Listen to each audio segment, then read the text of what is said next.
Good afternoon, everybody.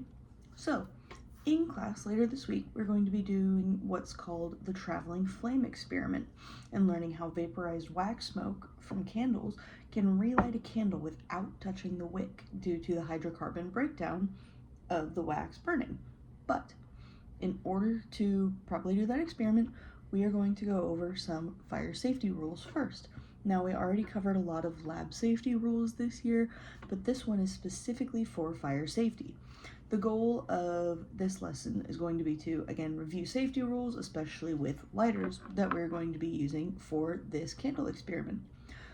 So, like we learned earlier, obviously, you don't want to touch fire. So a lighter like this, that most people have seen and used, requires your finger to be very close to the flame. Watch. And it takes multiple tries. So we don't want to be using a lighter like that, because to light the candle, you'd have to get very close to that with your finger very close to the flame, which, again, not good. You don't want to be touching fire. You don't want your body anywhere near fire. So we're not going to be using close lighters like this. This is an electric lighter. We're going to be using electric lighters like this. So here are the steps to turning it on and using it safely. So first, you'll notice that the switch is in the off position. You're going to remove the safety cap, inspect it to make sure that there is no debris in the in the opening where the fire is going to be. You're going to switch it to the on position, which means these lights are on, which means that it is on and fully charged. Then this button, if you press it, initiates the fire. And to turn it off, you're just going to flip that switch back to off, make sure the lights are off. Put your hand slightly close, but do not touch the metal. You're going to make sure that you feel no heat. You're going to inspect it to make sure that there's no debris in the field. You're going to put the safety cap back on.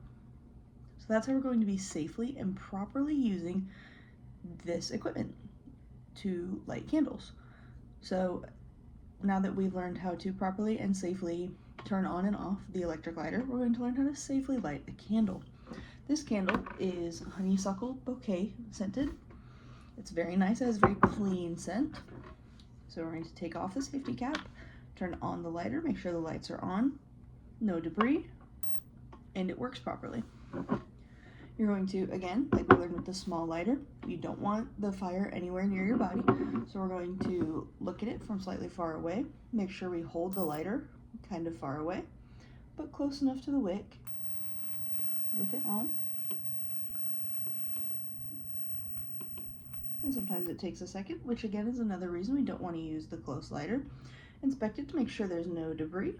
Make sure that it's not too hot to put the safety cap on. Turn it back off. Lose your safety cap in the process. Put the safety cap back on.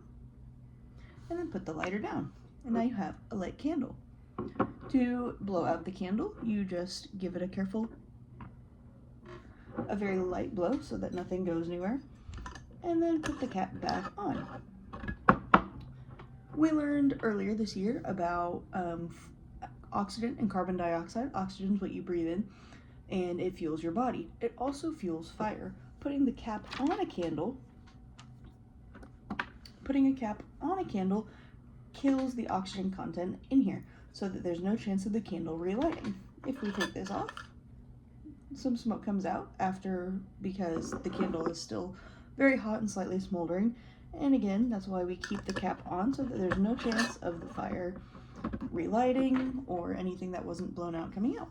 So that's how we light honeysuckle bouquet.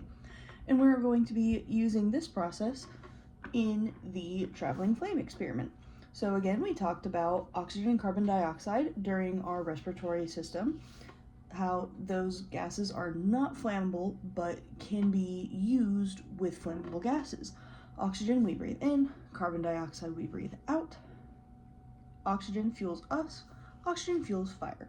Oxygen and carbon dioxide themselves are not flammable gases, but in the traveling flame experiment, we're going to be using another gas called carbon, which is a flammable gas, very flammable. When you light a candle, it melts the wax, and the hydrocarbons that are produced by lighting this candle and the wax melting are, again, flammable. So when you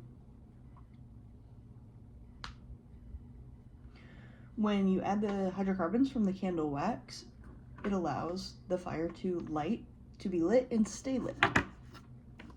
For the traveling flame experiment, we're going to, again, follow our safety procedures. Take off the safety cap, turn it on, make sure the light's on, no debris in the field, make sure it lights properly. This candle's been lit for a little while, so I could show you guys as part of the experiment. You're going to gently blow out the candle, and as the smoke comes up, you hold the fire not on the wick, but close enough to the wick that the smoke itself lights. This is a really cool experiment, and it shows us how the smoke, the carbon that is contained in the smoke, lights on fire, but how regular oxygen doesn't light on fire. It's a really cool experiment, and I'm really excited to show you guys this. We're going to turn this back off. No debris in the field. It's cooled down. We're going to put our safety cap back on. This is a really cool experiment, and I'm really excited to show you guys. So I'm really glad that we got to go over these safety procedures today. It's a very dangerous experiment if you don't listen to these instructions. I'm going to go over this again in class very briefly, but the point of watching today's video is so we were able to properly use a lighter, properly know the safety procedures for turning it on and off, and properly light a candle so we avoid any injuries, which is the goal of our entire day, is to keep everybody safe and learning.